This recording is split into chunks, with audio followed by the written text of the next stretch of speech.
Hola, en el siguiente video vamos a hablar sobre la Convención de Viena, parte 6, disposiciones diversas. Artículo 73. Casos de sucesión de Estado, responsabilidad de un Estado o ruptura de hostilidades. Casos de sucesión de Estado. La sucesión de Estado, más que todo, se enfatiza en una situación propia del derecho internacional, en la cual un Estado es reemplazado por otro en sus derechos sobre administración y el gobierno. La sucesión de estos estados también se basa en la transferencia de esos derechos y de esas obligaciones de un estado a otro, incluyendo dos propiedades, las cuales vendrían siendo muebles e inmuebles, pero sobre todo la participación de tratados internacionales y la obligación de préstamos, préstamos financieros con otros estados. Recientemente les voy a dar un ejemplo de la sucesión de Estado cuando ocurrió en 1991, cuando se disolvió la Unión Soviética. Se determinó cuáles de las 15 nuevas surgidas de la antigua Unión Soviética serían sucesoras. De esta, cuanto a sus derechos y deberes, ¿qué nos quiere decir esto? Un ejemplo sería la deuda externa soviética con otros países, o también esa deuda que los países extranjeros tenían con la Unión Soviética.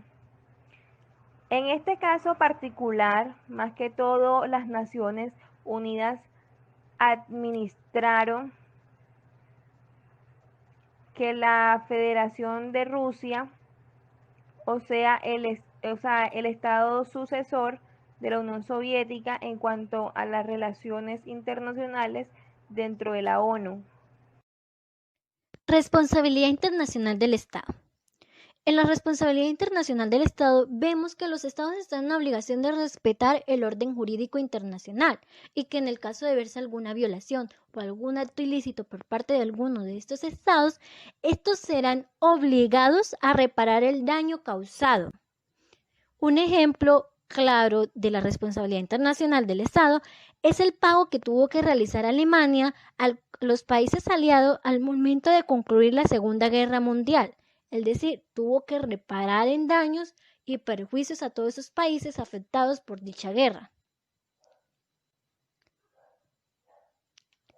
Lucha de hostilidades. La lucha de hostilidades puede darse entre dos o más estados, y esto básicamente consiste en el acto de dar inicio a la guerra, combate o el usar cualquier medio de violencia con el fin de atacar otro estado o al estado enemigo.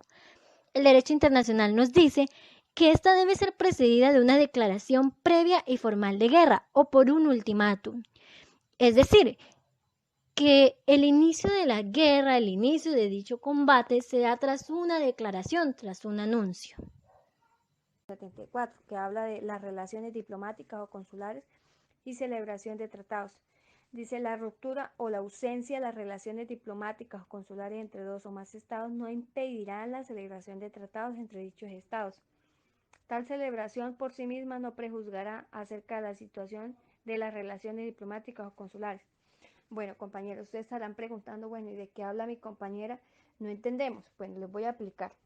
Que dice que el tratado no es un documento que codifique expresamente la situación diplomática de dos estados. Les voy a dar un ejemplo. En el 2010, más o menos, Hugo Chávez y Álvaro Uribe durante el periodo tenían muchas disputas, muchas crisis, ¿sí? Estos dos presidentes tenían muchas diferencias. Les estoy hablando en el 2010, pero ¿qué pasa?